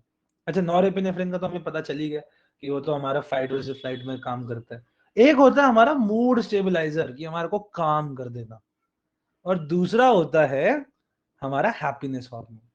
ठीक है, इंटरेस्टिंग है। ठीक है, इसी वजह से आप लोगों ने कभी SSRIs का नाम सुना है? These are the medicines which are given for depression. SSRIs, selective serotonin reuptake inhibitors. Don't worry, I'll be teaching it in the treatment वाला part. So SSRIs जो होती है ना, वो एक प्रकार की मेडिसिन होती है जो कि हम देते हैं एक पेशेंट को, जो कि क्या करती है, उसके दिमाग के अंदर सेरोटोनिन का लेवल को बढ़ा देती है। बढ़ा क्या देती है? वो सेरोटोनिन को वापस रीअपटेक होने से रोक देती है, तो सेरोटोनिन ज्यादा देर के लिए अवेलेबल होता है। इस वजह से बंदे का जो लो मूड था वो थोड़ा स्टेबलाइज हो जाता है। तो अब आप सोच सकते हो कि मूड स्टेबलाइजर कौन है, और हैप्पीनेस के अंदर डोपामीन और एंडोर्फिन का क्या काम है, ये भी बताना। ठीक है, तो दैट इज वेरी इंटरेस्टिंग। चलो यहां तक समझ आया? एनी डाउट अभी तक तो बताओ, बिकॉज आखिरी कुछ मिनट्स बच रहे हैं गाइस। Any doubts? समझ आया? दिव्या क्यों आया? बाकी लोग हैंड रेज। परफेक्ट। कोई डाउट हो तो डेफिनेटली बताओ गाइस। ठीक है, बाकी ये जो थोड़ी बहुत काउंसलिंग है ना, वो मैं बीच बीच में देता रहूंगा। ठीक है, कि किस में जाना चाहिए, किस में नहीं जाना चाहिए। जैसे Jamia Millia Islamia is very good for females as well, so that is very good. अगर आप उसको भी टारगेट करते हो, so it's a good one. NSUT, why is it good, why it's not good, वो भी मैं बताऊंगा। NSUT का बहुत अच्छा फायदा कहीं ना कहीं है टुवर्ड्स द जॉब स्टफ, पर उसकी थोड़ी बहुत प्रॉब्लम ये है कि उनका बहुत ज्यादा नया है। ठीक है, सब बताऊंगा, कोई दिक्कत नहीं। चलो अभी के लिए let's end the class guys, and I will meet you in the next one, that is on Tuesday. ठीक है, बाकी आपकी फ्राइडे यानी कल की क्लास 6 to 7 है या 7 to 8 जो भी, हाँ 6 to 7 वाली class, that I will be taking of stats. ठीक है, bye bye guys. In today's lecture guys, सबसे पहले तो मैं बात करूंगा, हम किस बारे में बात कर रहे थे। We were talking about the emotions. Emotion, mood, feeling, that's the topic that we have to cover, right? अब हमने डिफरेंस समझ लिया था तीनों के बीच में, इमोशन के बीच में, मूड के बीच में, एंड फीलिंग के बीच में, राइट? अच्छे से हमने इसका समझा था difference. Now we are talking about the physiological basis भी हमने समझ लिया था, न्यूरोट्रांसमीटर्स कौन से होते हैं, हार्मोनल इन्फ्लुएंस होता है थोड़ा बहुत, ये polygraph, brain imaging techniques, this is not required right now. ठीक है, what's more required right now are the theories of emotion, and these are super important. Theories of emotion are very important from CUET PG perspective, हमेशा आती हैं। 2 बार ही CUET PG हुआ है, दोनों बार emotion के ऊपर से आया है क्वेश्चन, थ्योरीज ऑफ इमोशन के ऊपर से। क्या है ये थ्योरीज ऑफ इमोशन? अब देखो, theories of emotion are the theories जो हमें एक्सप्लेन करती हैं why emotions occur and how emotions occur. Very interesting चीज. पहली बात तो हमें इमोशन आते ही क्यों हैं, क्यों हम इमोशनल होते हैं, क्यों हम खुश होते हैं, क्यों हम सैड होते हैं, क्यों हम गुस्सा होते हैं, क्यों हम किसी से जलते हैं, जेलस होते हैं, राइट? ये सब क्यों होता है? एंड नंबर टू अगर होता है तो कैसे होता है? इस चीज को एक्सप्लेन करने के लिए वेरियस थ्योरिस्ट आए, वेरियस लोगों ने बातें करी, वेरियस लोगों ने तरीके अपनाए, right? And all of these theories come towards one particular thing कि भाई इमोशन जो है ना, इमोशन का एक प्रोसेस होता है और इस प्रोसेस को शुरू होने के लिए एक स्टिमुलाई वेरी वेरी जरूरी होता है. अब ये stimuli can be anything in any of the theories. It can be called arousal, it can be called as a stimulus event, it can be called anything. अब उसके बाद हमारी बॉडी में कुछ अलग अलग चेंजेस होते हैं. अगेन देयर कैन हैपन आपके फिजिकल चेंजेस या फिर मैं कहूँ फिजियोलॉजिकल चेंजेस फॉर एग्जांपल, जब आपको सपोज गुस्सा आ रहा है तो क्या हो रहा है, आपके चीक्स रेड हो गए, आप गर्म हो गए, आपको पसीना आ गया, राइट? आपकी ब्रेथ्स इंक्रीज हो गई, लाइक ऐसे एकदम, right? On the other hand आपके पास होता है साइकोलॉजिकल चेंजेस. इमोशन की वजह से आपके साइकोलॉजिकल चेंजेस क्या होते हैं? तो ये थ्योरीज जो होती हैं वो इन सब चीजों को एक साथ लेके चलती हैं. ठीक है, हम 3 डिफरेंट लेवल की थ्योरीज पढ़ेंगे. सबसे पहले जेम्स लैंड थ्योरी, फिर सैस्टर सिंगर थ्योरी, अच्छा फिर कैनन बार्ड थ्योरी, और फिर उसके बाद शास्टर सिंगर थ्योरी. अच्छा, परफेक्ट. तो ये 3 अगर हमने कर ली तो हमारे को इमोशन जितना इतना चाहिए उतना हो जाएगा. अगेन गाइस, मैं आपको एक इंपॉर्टेंट चीज बताता हूँ, एक इंपॉर्टेंट चीज मैं आपको इसी क्लास में बता देता हूँ. हम सीयूईटी पीजी को टारगेट कर रहे हैं, right? What is the targeted score that you want to score out of 400? What's your target? पहले मुझे ये बताओ, सब अपना चैट में लिखेंगे.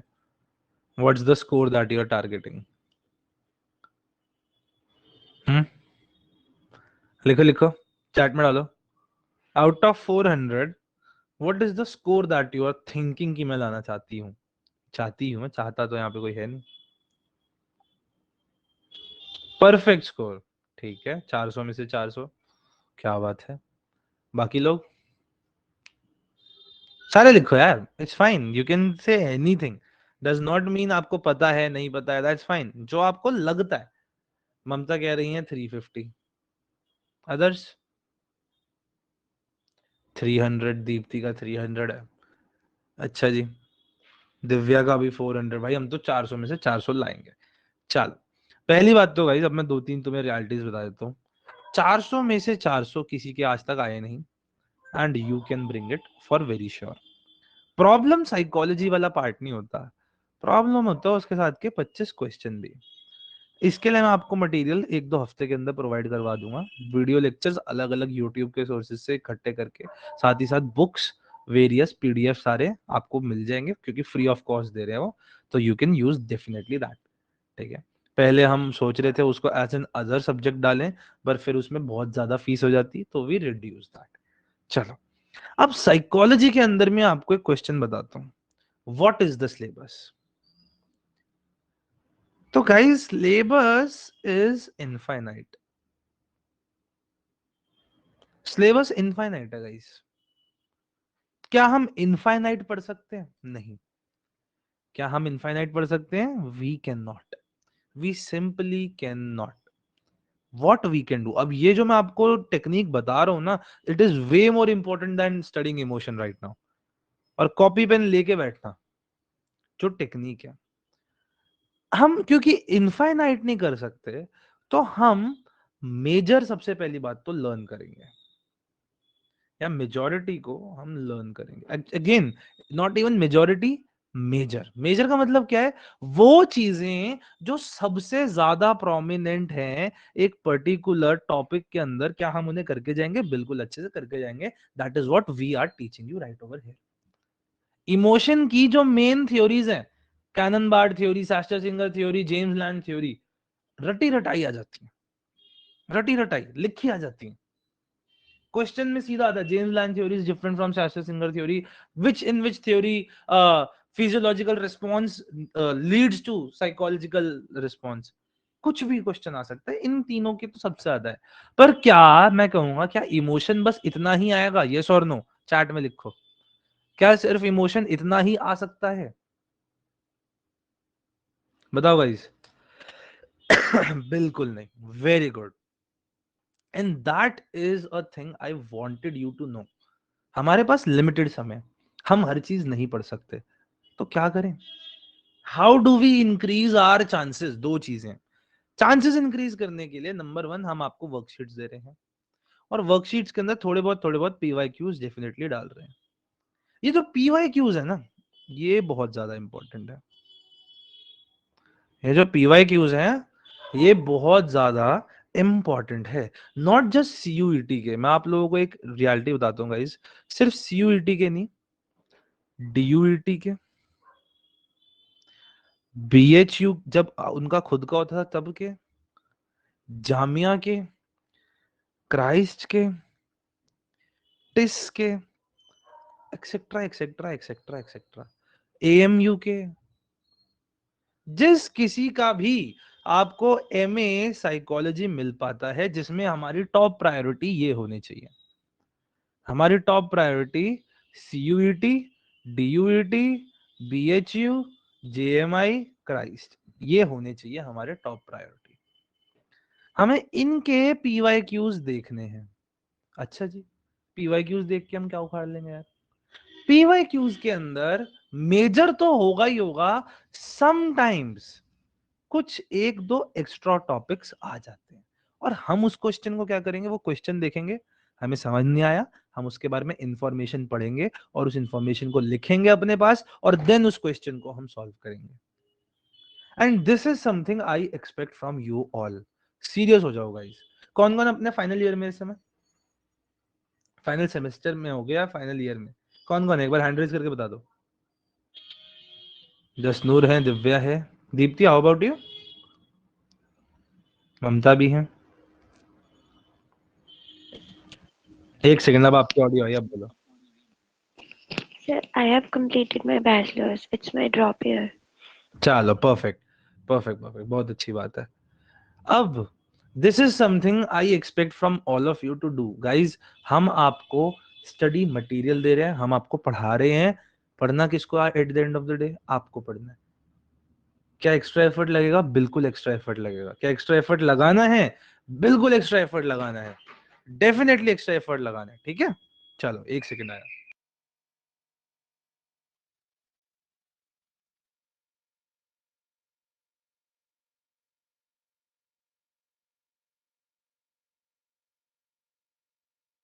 तो इसलिए सबसे ज्यादा इंपॉर्टेंट चीज जो आप लोगों के लिए है वो क्या है कि गाइस पीवाईक्यूज देखो, जो भी एक्स्ट्रा टॉपिक्स आपको दिखते हैं उन एक्स्ट्रा टॉपिक्स को करो। हम अपनी तरफ से 99% कोशिश करते हैं, जो जो पीवाईक्यूज में आए हैं वो सारा हम आपको करा रहे हैं, ये हमारी तरफ से रहता है।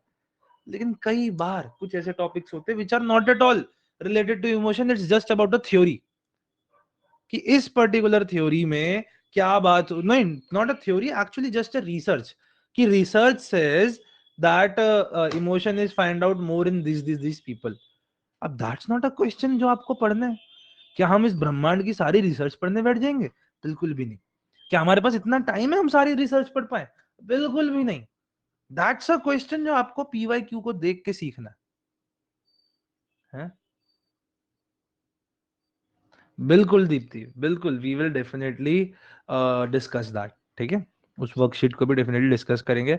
आज अपनी थ्योरीज खत्म करेंगे दो, ठीक है, और उसके बाद आगे करेंगे। हो सकता है जो आगे आने वाली वर्कशीट है आपकी इस वीक की, उसके अंदर एक्स्ट्रा थ्योरी भी आ जाए, पर वो थ्योरी आपको अवॉइड करनी है, उसके क्वेश्चन रहने देना। हाँ दीप्ति, डेफिनेटली। अब देखो मैं आपको एक रियलिटी बताता हूँ अभी जो क्या हुआ। जो पहली वर्कशीट बनी ना, वो शुरू शुरू में जिन्होंने बनाई, हमारे साथ जो वर्कशीट डिजाइनर है, she is also CUET PG ranker, she is also in DU, right, उन्होंने बनाई। And she wasn't much aware कि हमारी फर्स्ट क्लासेस में क्या चला है, क्योंकि इमोशन, मूड एंड फीलिंग बहुत छोटा टॉपिक है, इसके ऊपर बहुत सारे क्वेश्चन नहीं बन पाते। So she added a lot of question, and I don't blame you guys अगर आपसे वो क्वेश्चन नहीं हुए, अगर आप लोगों को क्वेश्चन गलत लगे हो, दैट्स फाइन। आगे आने वाली जो वर्कशीट्स हैं they will be way more centric towards what we are teaching, ठीक है। वो शुरू की पहली वर्कशीट थी, आपने देखा होगा सब्सिक्वेंट जितनी वर्कशीट्स आ रही है वो बेटर होते जा रही हैं अदर सब्जेक्ट्स के अंदर भी, जनरल साइकोलॉजी 2 में भी, स्टार्ट्स फॉर साइकोलॉजी में भी। तो हाँ, डेफिनेटली सारी आपकी वर्कशीट्स विद टाइम बेटर होते जा रही हैं। हम ज्यादा से ज्यादा कोशिश कर रहे हैं कि आपको जो पढ़ा रहे हैं उसी से रिलेटेड दें। कुछ पीवाईक्यूज भी डालेंगे, थोड़े डिफरेंट भी आ सकते हैं, पर मेजरली यही होगा।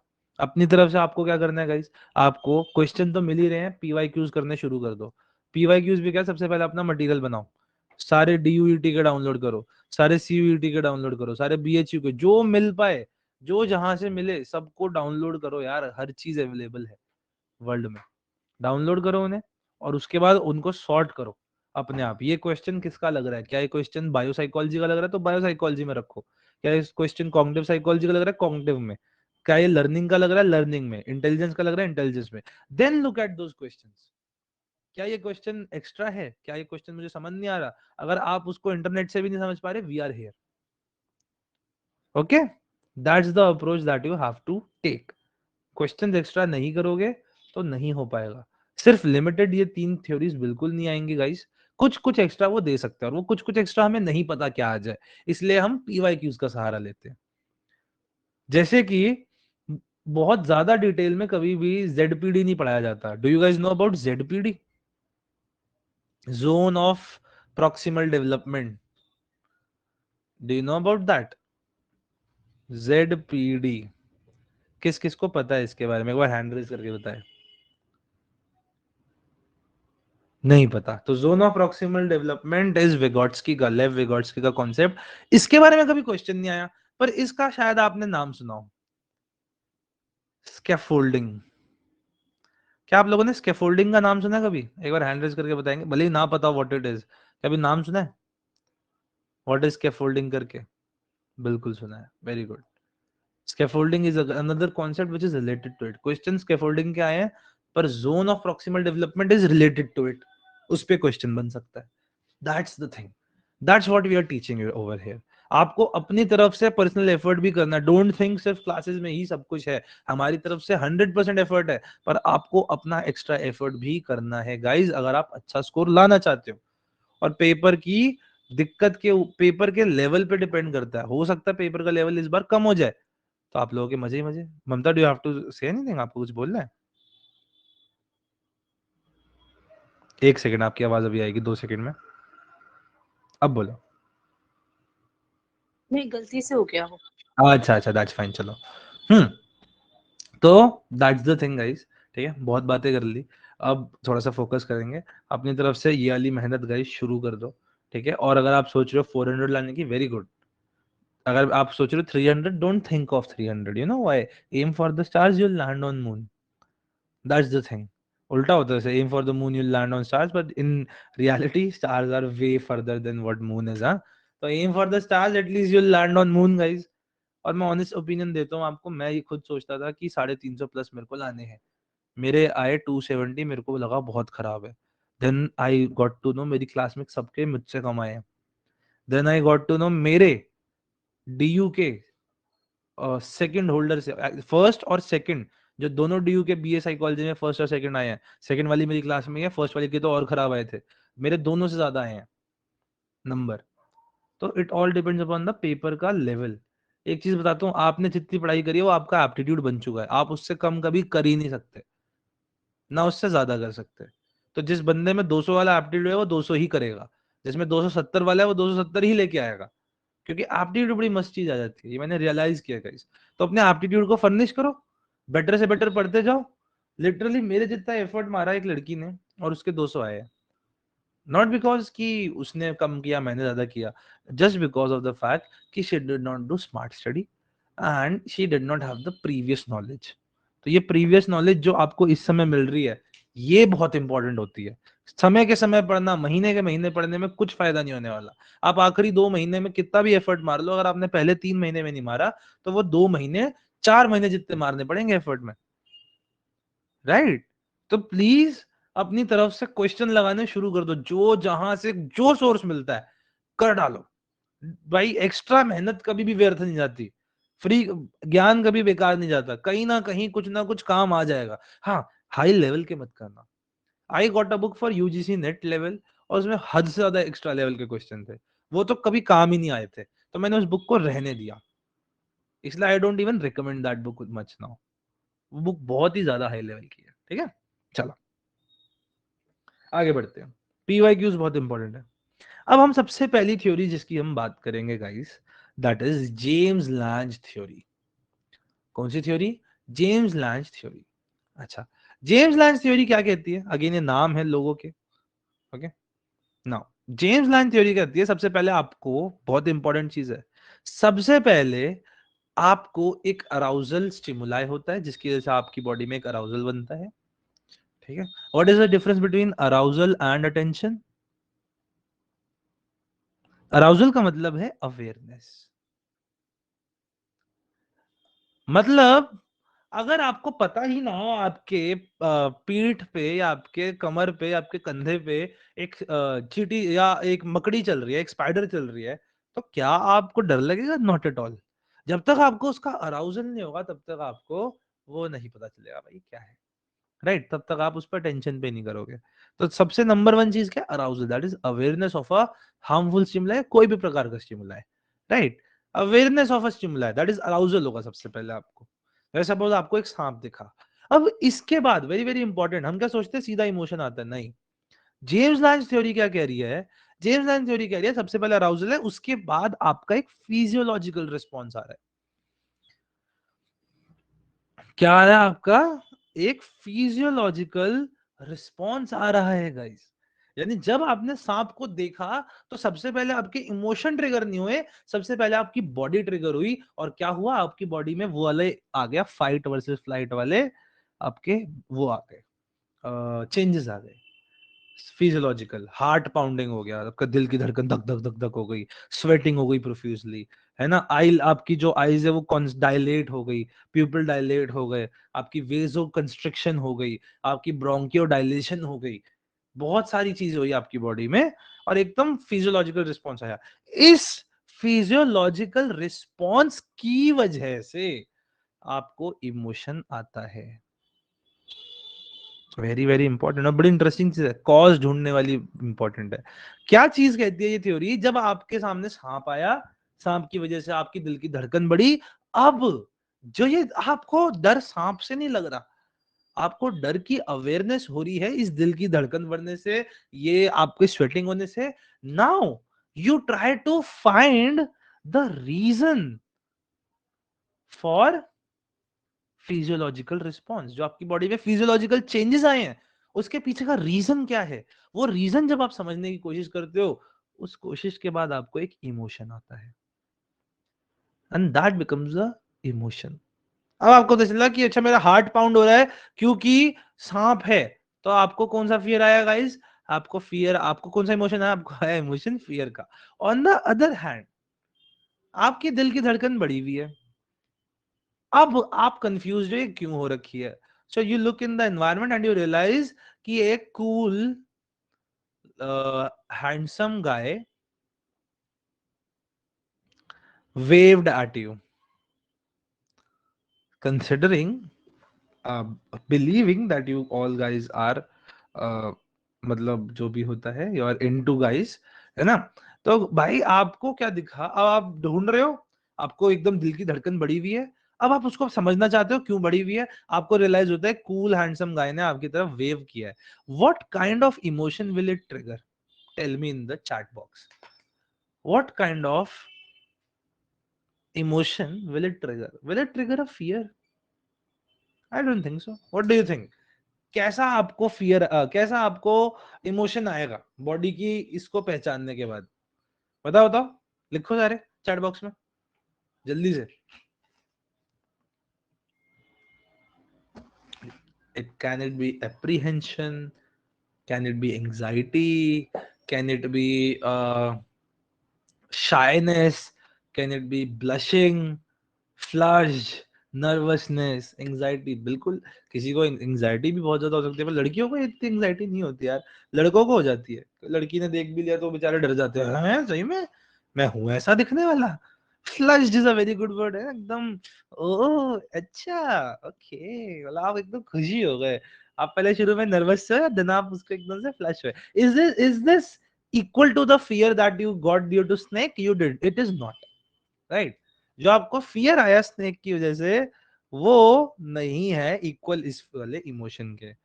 इंटरेस्टिंग बात ये है, दोनों रीजन के, दोनों केस के अंदर आपके दिल की धड़कन बढ़ी, आपको स्वेटिंग हुई, आपका प्यूपिल डायलेट हुआ, आपकी ब्रोंकियो डायलेशन हुई, वेजो कंस्ट्रिक्शन हुई.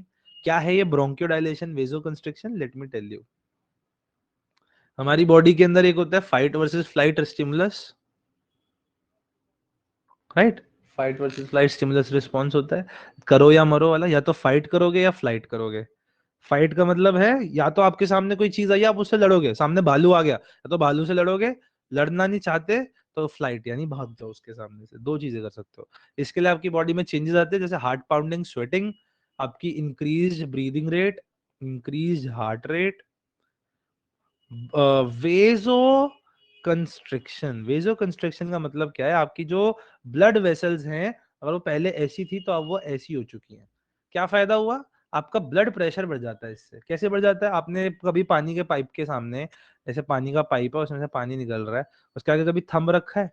थंब रखा होगा तो पानी का प्रेशर बढ़ जाता है. क्यों? क्योंकि pressure is equals to force upon area. Pressure is equals to force upon area. Area जितना कम होगा, प्रेशर उतना ज्यादा बढ़ता जाएगा. तो ये एरिया अब कम हो गया तो आपका प्रेशर बढ़ गया, तो आपका ब्लड प्रेशर बढ़ गया. ऑन द अदर हैंड, दूसरी चीज होती है ब्रोंकियो डायलेशन. ब्रोंकियो डायलेशन क्या है?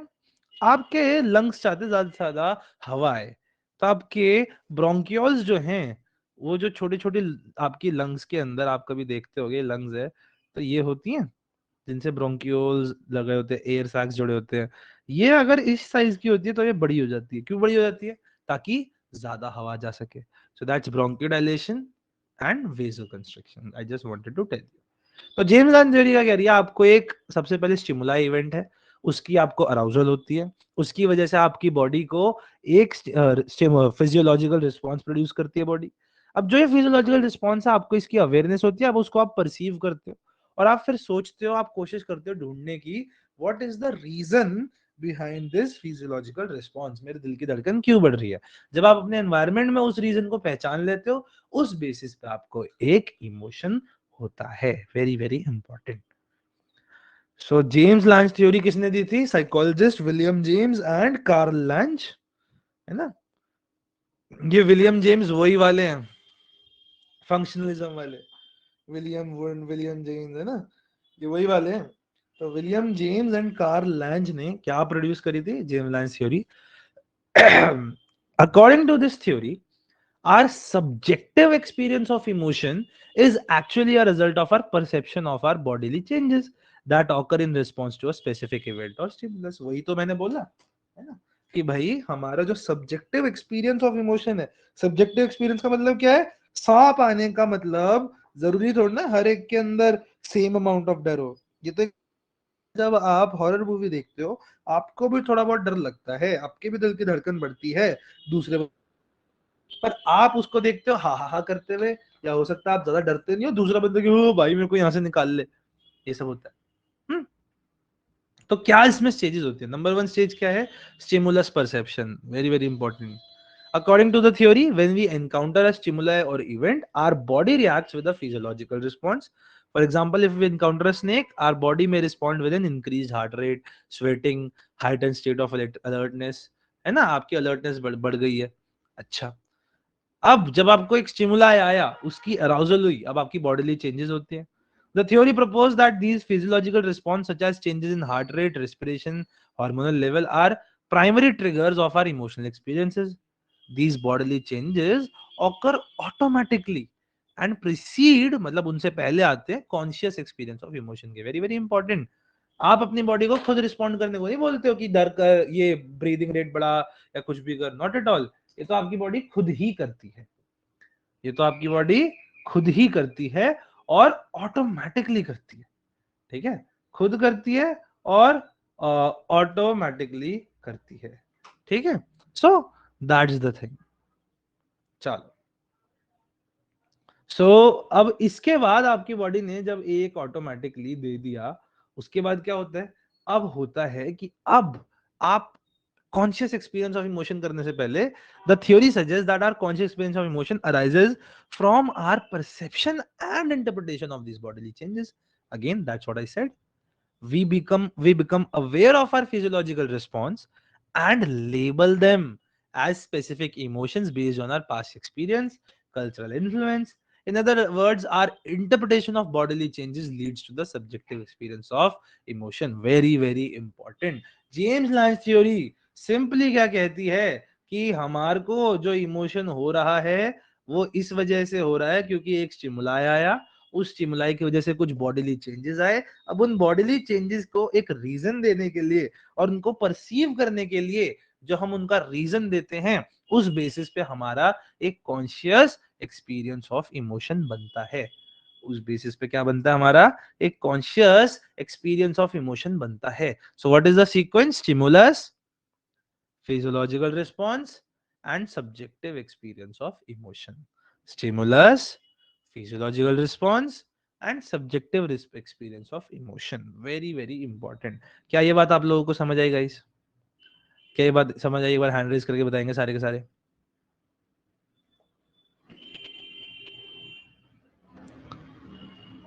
Good. So which is the main reason for emotion? Arousal or physiological changes? Considering we need to pick one. Very very good question just now. And you will realize in आगे आने वाली theories, even Cannon-Bard theory भी कहती है कि अरे ये दोनों एक साथ होते हैं। So अगर physiological response can become a false answer, arousal तो is needed. Can you get emotional about something that you don't know? You can't. So what is the most important thing?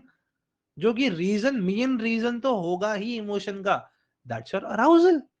अरे बिना अराउजल, बिना awareness of stimuli के आप कभी emotion दे सकते हो क्या? नहीं दे सकते।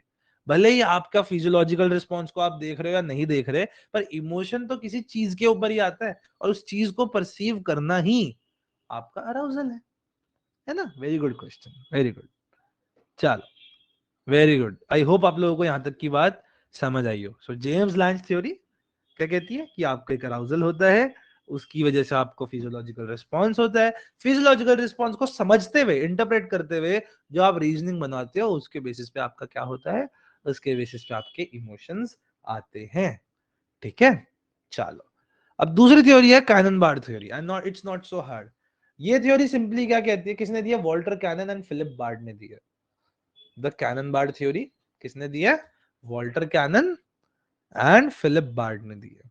ये सिंपली थ्योरी क्या कहती है? ये सिंपली कहती है कि जब आपको अराउजल हुआ तो आपकी बॉडी में दोनों चीजें एक साथ ट्रिगर होती है। दोनों चीजें एक साथ ट्रिगर होती है। क्या क्या चीजें एक साथ ट्रिगर होती है? आपका फिजियोलॉजिकल रिस्पॉन्स और आपका इमोशनल एक्सपीरियंस भी। The Cannon-Bard theory suggests that the emotions and physiological response occur simultaneously rather than the physiological responses being the sole cause of emotion. ठीक है? Simultaneous emotion and physiological response number important चीज है। Thalamus as the key structure, ये important है। This theory emphasizes the role of thalamus, a structure in the brain. कौन सा brain का structure होता है? ये आपने ब्रेन बनाया, ये थैलेमस है, इसके नीचे वाला हाइपोथैलेमस है। थैलेमस हमेशा ऊपर होता है and it's called as a major coordinating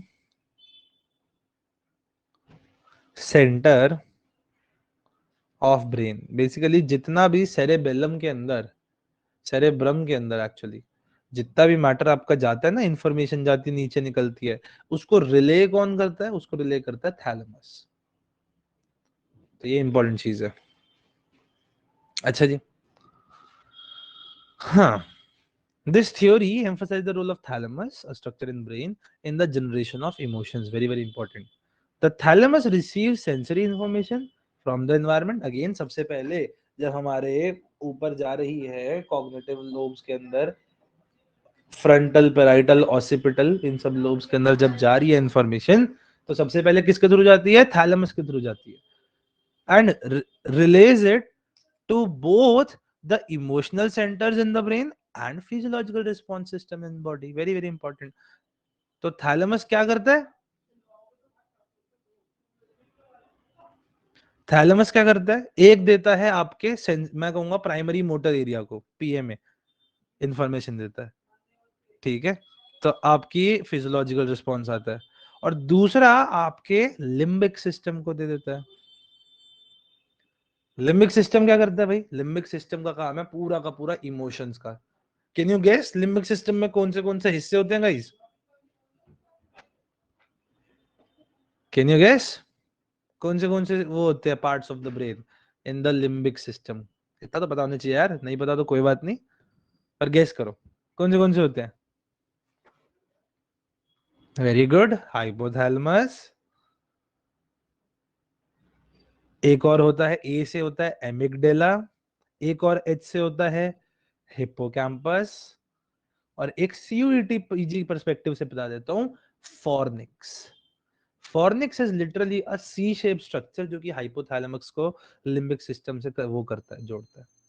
तो हाइपोथैलेमस, हिप्पोकैम्पस, एमिगडेला, ठीक है। So that's the thing. चलो परफेक्ट है, चंगा, बहुत बढ़िया। कैनन बार थ्योरी सिंपली क्या कहती है, ये कह रही है थैलेमस का बहुत इंपॉर्टेंट काम है, वो दोनों को एक साथ ट्रिगर कर देता है। Very important, the key term here is simultaneously, physiological response system and the emotional centre of the brain. Emotional centres कौन से हैं? अगेन हमारे ब्रेन में कोई भी काम लोकलाइज्ड नहीं होता, ये आपको एमए में आके समझ आता है। हमारे कॉग्निटिव साइकोलॉजी में सबसे पहली चीज मैम ने यही बताई कि nothing is localised in your brain. अगर मैं कहूं अरे आपको इमोशन सिर्फ लिम्बिक सिस्टम से होता है, तो वो गलत है, पूरा ब्रेन ही लगा रहता है इस सब में, ठीक है। बट हाँ, मेजरली कौन काम कर रहा है, वो ये काम कर रहा है। अच्छा जी, independent activation. The Cannon-Bard theory suggests that emotional experience and physiological responses are independently activated. Very very important. आपकी जेम्स लैंस थ्योरी क्या कहती थी? जेम्स लैंस थ्योरी कहती थी कि आपका simply emotional response physiological response की वजह से ही आएगा। That's what James Lange theory said, absolutely right. On the other hand Cannon Bard theory क्या कह रही है कि भाई दोनों एक साथ चल रहे हैं, कोई एक दूसरे के ऊपर निर्भर नहीं है। आपका हार्ट भी बीट होता है, आपको इमोशन भी आता है। आपकी हार्ट बीट जो आती है वो आती है आपके प्राइमरी मोटर एरियाज या अदर मोटर एरियाज के साथ, और आपका जो इमोशंस है वो किसके थ्रू आते हैं? आपके इमोशन आते हैं through your emotional systems of the brain such as limbic system. Simultaneously independent, कोई एक दूसरे पे निर्भर नहीं है। इमोशन सिर्फ उसकी वजह से नहीं आएगा, फिजियोलॉजिकल की वजह से, अलग अलग है दोनों स्ट्रक्चर, अलग अलग है और एक साथ। वेरी इंपॉर्टेंट टू थिंग्स क्या है, simultaneous and independent. Simultaneous and independent, very very important. चलो, तो हमें कैनन बार्ड थ्योरी भी समझ आई कि अराउजल होता है, आपको एक स्टिमुला आएगा और दोनों आपके ब्रेन के एरिया शुरू हो जाते हैं। कौन शुरू करता है? थैलेमस शुरू करता है, इमोशंस को भी ट्रिगर करता है और आपके फिजियोलॉजिकल रिस्पॉन्स को भी ट्रिगर करता है। इजी थी, समझ आई क्या? एक बार हैंड रेज करके बताएंगे सारे, समझ में आई क्या? दिव्या को समझ आई, दीप्ति को समझ आई, रेस्ट जसनूर को समझ आई, परफेक्ट परफेक्ट, चलो बहुत बढ़िया। तो हमने जेम्स लाइन थ्योरी देखी, अराउजल होगा किसी स्टिमुलाई का, फिजियोलॉजिकल रिस्पांस होगा। इस फिजियोलॉजिकल रिस्पांस को समझने के लिए जब आप कोशिश करोगे तब आपको इमोशन होगा। कैनन बार्ड क्या करेगा, अराउजल हो रहा है, थैलेमस में पहुंच रही है, वो दोनों को एक साथ ट्रिगर कर रहा है, फिजियोलॉजिकल रिस्पांस और इमोशनल रिस्पांस एक साथ आ रहे हैं, दोनों इंडिपेंडेंट है और साइमल्टेनियस है। अब आती है आपकी शास्टर सिंगर थ्योरी, जो कि बहुत ज्यादा इंपॉर्टेंट है और बहुत ज्यादा यूनिक है। शास्टर सिंगर थ्योरी किसने दी है? स्टैनली शास्टर एंड जेरोम सिंगर ने दी है, ठीक है। शास्टर सिंगर थ्योरी को अगर हम इसमें से ही समझें तो ये क्या कह रही है? ये कह रही है आपका इमोशन एकदम से नहीं आता, आपका इमोशन सिर्फ फिजियोलॉजिकल रिस्पॉन्स की वजह से भी नहीं आता, आपका इमोशन साथ ही साथ आपके एक कॉग्निटिव लेवल की वजह से भी आता है। तो क्या हुआ? आपको एक अराउजल हुआ, आपको एक अराउजल हुआ, ठीक है। अब उस अराउजल के बाद आपके दो चीजें ट्रिगर हुई, वेरी वेरी इंपॉर्टेंट। एक तो आपका फिजियोलॉजिकल रिस्पॉन्स शुरू हुआ, और दूसरी बात, ये जो फिजियोलॉजिकल रिस्पॉन्स आया, आप उस ट्रिगर स्टिमुलाई को देख के सोचते हो, आपके कॉग्निटिव लेबल देते हो, ठीक है। जैसे यहां आते हैं, cognitive appraisal पे आते हैं। The theory proposes that our subjective experience of emotion is influenced by our cognitive interpretation or appraisal of the physiological arousal. Very very important. We rely on cognitive processes such as thoughts, memories, and perceptions of the situation to make sense of the physiological arousal we are experiencing. Very very important. Cognitive level पर किसका आता है? Cognitive level of the physiological response. Cognitive level of the physiological response. तो आपको arousal हुआ, आपकी दिल की धड़कन बढ़ी, अब आप उस दिल की धड़कन को समझते हो cognitively. Very very important, cognitively guys. Cognitively क्या? आप थॉट्स लगाते हो, क्या हो रहा है मेरे साथ। मेमोरी लगाते हो, अरे यार मैं कॉलेज में हूँ, मेरे दोस्त के साथ भी ऐसे होता, कॉलेज में था तो उसके दोस्त ने, उसके सामने एक लड़के ने प्रपोज कर दिया था, ओ ये मेरे साथ परसेप्शन, ओ ये भी मेरे को प्रपोज कर रहा है, oh I am flattered, oh I am blushing, I am flushed. तो आपका इमोशन क्या आता है? आपका इमोशन आता है ऑड, आपका इमोशन आता है फ्लश, ब्लेस, हैप्पी, कुछ भी आ सकता है। आप बहुत खुश फील कर रहे हो, इलेटेड, है ना, कुछ भी फील कर रहे हो। तो अगेन येली थ्योरी क्या कहती है, अगर हम सिंपली समझे, पहली बात तो इसमें टू फैक्टर प्रोसेस है ये। The Schachter Singer theory suggest that emotion result from a two factor process. The first factor is the physiological arousal which is general physiological state. The second factor is the cognitive appraisal of the situation, which provides the necessary context to label the arousal as a specific emotion. Very very important. Two factor process का मतलब क्या है कि emotion के पीछे single factor नहीं है, दो फैक्टर है। एक आपका फिजियोलॉजिकल रिस्पॉन्स, दूसरा आपका कॉग्निटिव अप्रेजल, कॉग्निटिव थॉट या लेबल। कॉग्निटिव लेबल की वजह से ही आप समझ पाते हो कि मैं क्या फील कर रहा हूं और मैं क्या इमोशन दूं इस फीलिंग को, ठीक है। So cognitive label is over here. तो आपको एक अराउजल होता है, ठीक है, इसकी वजह से आपको फिजियोलॉजिकल रिस्पॉन्स हुआ, हार्ट पाउंडिंग हुई, स्वेटिंग हुई। अब उसको आप समझते हो विद अ कॉग्निटिव लेबल। ये बन गए दो factors, factor number 1, factor number 2। Together they give you a emotion. An emotion again can be any kind of emotion. There are so many different types of emotion, है ना। So that's the thing. अच्छा, और देख लेते क्या लिखा है। Physiological response हमें पता ही है, कॉग्निटिव अप्रेजल हमने समझ लिया। Attribute to emotion. The theory suggests that we label our emotional experiences by attributing physiological arousal to the appropriate emotion based on our cognitive appraisal. Very very important. हो इसमें भी वही रहा जो जेम्स लैंज में रहा है, पर इसमें एक एक्स्ट्रा चीज आ गई कि बीच में आपने कॉग्निटिव अप्रेजल भी कर लिया। जैसे अगर मैं यहाँ पे बनाऊं, तो आपको अराउजल हुआ, आपको फिजियोलॉजिकल रिस्पॉन्स हुआ, और अब उसके बाद क्या हो रहा है, अब आप उसको कॉग्निटिव अप्रेजल कर रहे हो। एंड इस कॉग्निटिव अप्रेजल दोनों की वजह से, क्योंकि अगेन सिर्फ थॉट की वजह से नहीं, पर उस फीलिंग की वजह से, उस आपकी इंटरनल फीलिंग, इंटरनल बॉडी की वजह से आपको एक इमोशन आता है। So that's the thing. बताओ Jasnoor, what do you want to से?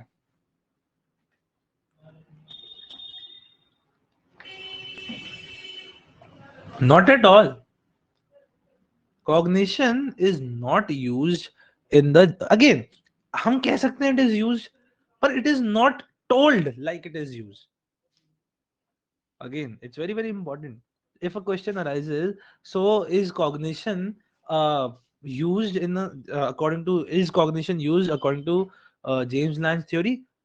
तो आप उसका आंसर नो कर सकते हो। पूछो क्यों? क्योंकि आप उसने सीधा परसेप्शन की बात करी है। अगेन सिर्फ कॉग्निशन नहीं, अगर क्वेश्चन आता है is cognitive label used in James Lange theory, तब आप कह सकते हो नो, ठीक है। While we are making sense of the physiological changes, हाँ एब्सोल्युटली, उस समय आप परसीव कर रहे हो, very very important, you are using your perception. James Lange theory is a little rudimentary, वो बहुत बहुत शुरू की थ्योरी थी, तो उसने इतना ज्यादा कॉग्निशन के बारे में बात नहीं करी, उन्होंने सिंपली कहा हाँ आप अपने अप्रेज कर लेते हो, अब कैसे भी अप्रेज करो, that's a grey area, right. उन्होंने बोला नहीं पर हो यही रहा है, पर क्योंकि इन्होंने बोला नहीं तो शास्त्र सिंगर ने बोल दिया कि अरे भाई कॉग्निटिव लेवल बहुत जरूरी है। Again that's the same thing, आपको बहुत ज्यादा डर लग रहा है, आप अकेले सड़क पे चल रहे हो लेकिन आप खुद को बोल रहे हो अरे मुझे कुछ नहीं हो रहा, अरे मुझे कुछ नहीं हो रहा, तो आपको फियर भी कम लगता है क्योंकि आप उसको कॉग्निटिव अप्रेजल भी तो दे रहे हो ना। That cognitive appraisal matters a lot. तो कॉग्निटिव अप्रेजल या cognitive level of your physiological arousal leads to your emotion according to the Schachter Singer theory. Important चीज है, शुरुआती थ्योरीज बड़ी बेसिक होती हैं, उनमें कमियां होती हैं, धीरे धीरे जैसे थ्योरीज बढ़ते जाती हैं आगे वो बेटर होते जाती है, ज्यादा कॉम्प्लेक्स होते जाती है और ज्यादा सही भी होते जाती है। ठीक है, तो जेम्स लैंग थ्योरी सिंपली कहती थी अराउजल हुआ, फिजियोलॉजिकल रिस्पॉन्स हुआ, उसको परसीव करोगे, इमोशन दोगे। कैनन बार्ड कहता था कि अराउजल हुआ, फिजियोलॉजिकल रिस्पॉन्स और इमोशनल अराउजल दोनों एक साथ शुरू हो गया। ठीक है, तीसरी चीज शास्त्र सिंगर क्या कहता है, अराउजल हुआ, फिजियोलॉजिकल रिस्पॉन्स हुआ, उसका कॉग्निटिव लेवल हुआ और उस कॉग्निटिव लेवल की वजह से आपको एक इमोशन आया। और again not just cognitive level की वजह से, साथ साथ उस फिजियोलॉजिकल अराउजल की वजह से भी। इवन दो फिजियोलॉजिकल अराउजल अकेले एनफ नहीं होता पर उसका भी एक इंपॉर्टेंट पार्ट होता है ना आपके इमोशन के अंदर, तो दोनों की वजह से आपको एक इमोशन आया। क्या ये बात आप लोगों को समझ में आई? क्या आपको शास्त्र सिंगर थ्योरी समझ में आई? एक बार हैंड रेज करके बता दो, समझ में आई क्या? Perfect perfect. तो हमने तीन बहुत ही इंपॉर्टेंट थ्योरीज आज करी। कौन सी तीन थ्योरीज करी हमने आज? आज हमने सबसे पहले करी James Lange theory of emotion, दूसरी हमने करी Schachter Singer theory of emotion, और sorry Cannon Bard theory of emotion, और तीसरी हमने कौन सी करी? Schachter Singer theory of emotion. Again the major things I told you, ये जो पूरा का पूरा है, ये टॉपिक्स भी मैंने इसलिए डाले हैं because this is what I too did when I was preparing for my CUET UG. These theories are super important.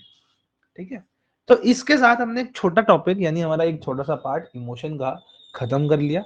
Next class में जो भी शुरू करना होगा, आई गेस मोटिवेशन शुरू करना हमें, तो we'll start off with motivation. What is motivation, how do we perceive motivation and various things. Do you have any doubts?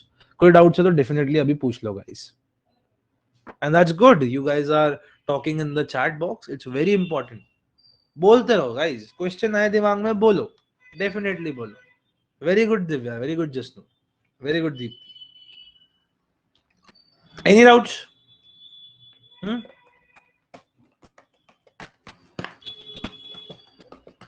बोलो बोलो।